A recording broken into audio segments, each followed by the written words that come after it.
Welcome back to the lab. Thursday morning. There's been a bit happening this week. Not a lot of it is conducive to making videos that are interesting for you guys to watch. But Z32 300ZX NA, originally from the factory, is now twin turbo. Removing fuel tank that hides there. Of course, it's not really hiding at the moment, is it? It's in plain sight for us right now. But it's behind all that. You got to take the whole subframe out. Quite a job. Why are we taking that out? Well, somebody put tech screws into the top of the fuel tank while they're fitting a fire extinguisher above the fuel tank. Genius! So that's unfortunate. This is a very early model NA, so they didn't have any insulation on their fuel tank or anything. It's literally just a zinc surface. And you can see it's had a few scratches. I'll use the other finger so it's not so rude. Had a few scratches on the surface, so just tiny little bits of rust developing. Nothing major. The fuel tank's in good condition other than being destroyed by an idiot. So we've got to drop this whole shooting match down, which still looks to be pretty much original to what I had done with the car before I sold it four years ago, something like that. So the actual subframe comes out kind of, sort of, pretty easily. You've got to obviously disconnect brake lines, handbrake lines, which we are 95% of the way there. We just got to pop them out of the, I was going to call it a clevis. It's probably not really a clevis. Pop them out of this bracket here. Yeah, they'll come out. That'll be easy. Brake lines, handbrake lines, shock absorbers. One bolt there on each side, and then the actual subframe mounts along with the ABS wires. ABS sensors live just up here. There's a tone wheel there. It's like a stone guard, dust guard type thing. Sensors are here. The plug is, we can't even see the plug. It's up in yonder. It's up here somewhere.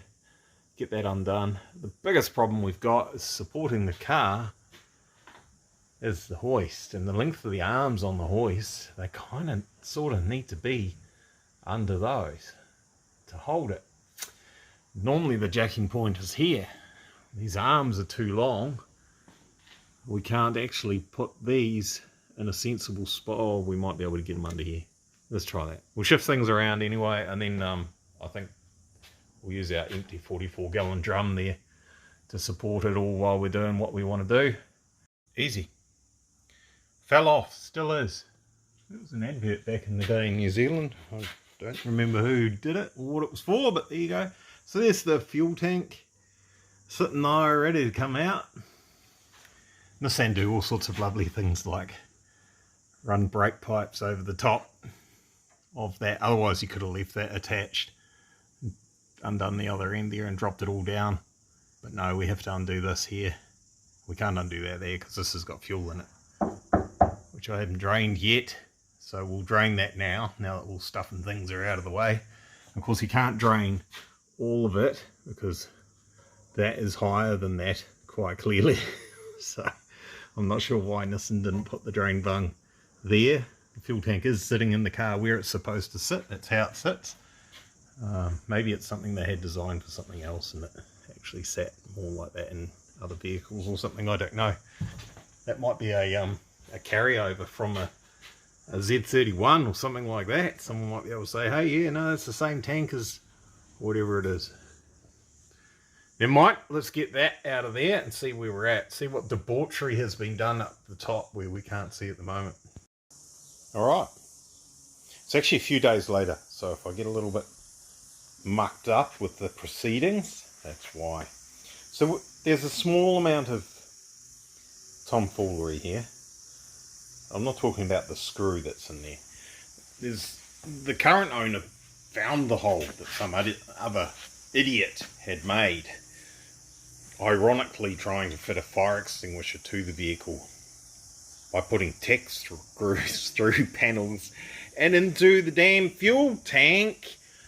So there was a hole here, and without removing the subframe and the suspension and all that sort of carry on, a reasonably sensible fix to get the car safer is a bit of fuel-proof epoxy and put a screw into the hole, and therefore it doesn't have a hole anymore, right? So you can see there's evidence that had leaked at some point in time by the looks of it anyway. Certainly this stuff that appears to run down here. So when you filled the car right up, there would have been a 3mm, 4mm hole on top of the tank there, and it would have sloshed around and fallen out.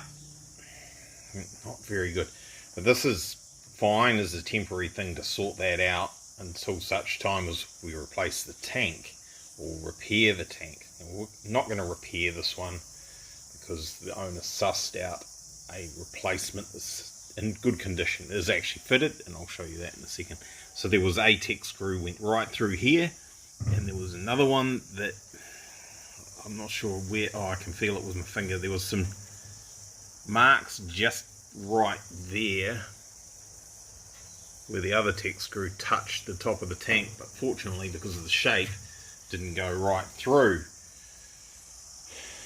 Irony, eh? Like trying to prevent, trying to help if there is a fire by putting a fire extinguisher in, and actually potentially causing a fire by putting holes in the fuel tank while they're doing that.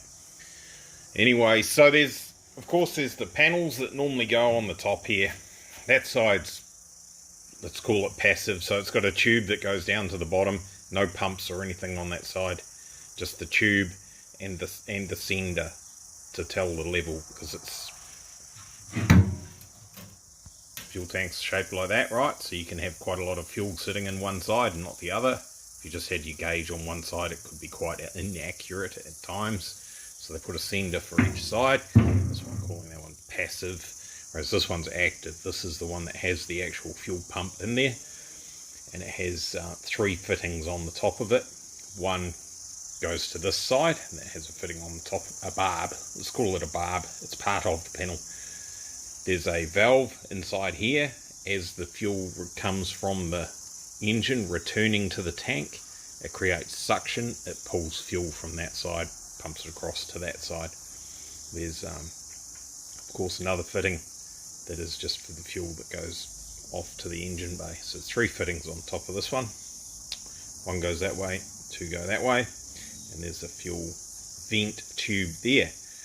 Normally there's some pipes that run through here, just like that. This is our vent tube, runs down, joins up with the rest of the stuff on the chassis. One of these is in and one of these is out, fuel in and out of the tank.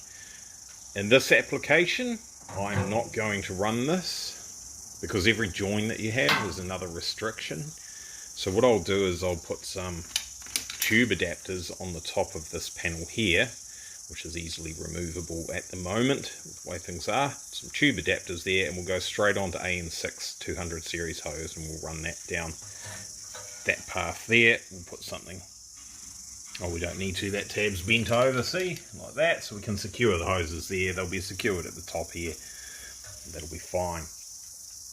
I'll do that for better flow, and to eliminate as many of the rubber hoses as we can, we'll put 200 series Teflon braided hose in there. So, apologies if the lighting's not that great under there. While I had the subframe, diff, suspension, etc. out of the car, let's stand up, I'm sitting on the floor, I gave it all a clean. It's not like brand new, but it's pretty good. Obviously this is actually steel, this isn't aluminium, this is steel, and I painted it silver back in the day because that's what I wanted to do. It worked well with the colour scheme of the car at the time, which was Mazda Sunburst Yellow. These blue anodized collars, not so much, but they were just what was available at the time. That's what I put on there. And then when all this got swapped across into this new shell, which obviously we've painted Bayside blue, I just left it that colour because it suited, right? It wasn't too bad. These are all Power Tricks suspension arms, and as you can see, the chrome has not lasted well in New Zealand conditions. Funnily enough, on the underside at the back, On these ones, they're actually pretty good. Mint, in fact, but on the top and at the front, they're absolutely shot. So potentially stone chips and stuff like that have caused that sort of stuff and things, corrosion. So they'll get powder coated, make them look like brand new again, or re-chromed. I guess we could do re-chroming.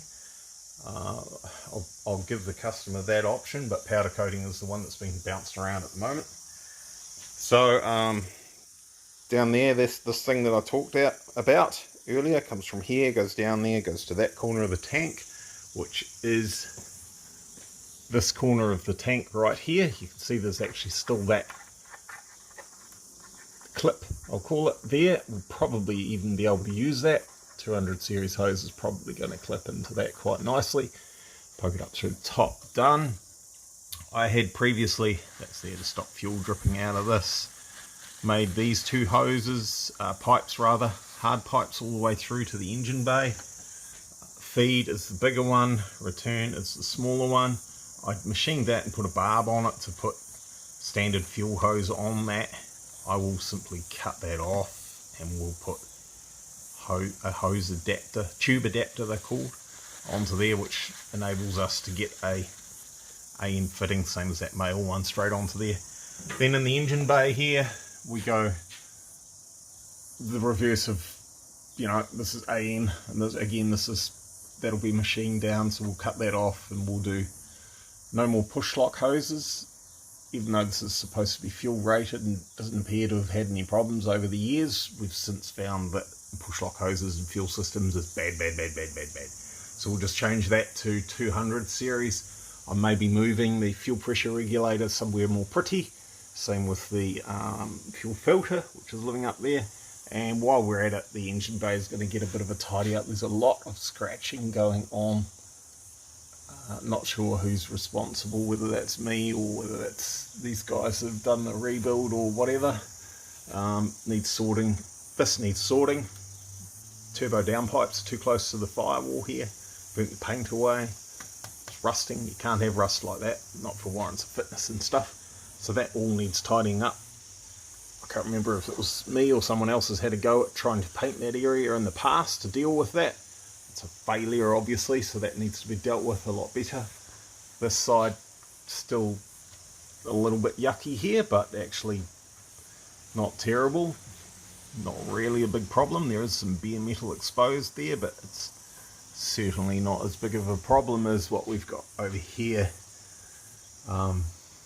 This is what happens when people try to pull the engine with the gearbox attached and find that it doesn't work, and they scratch all the paint on the firewall and stuff, so that needs rectifying as well.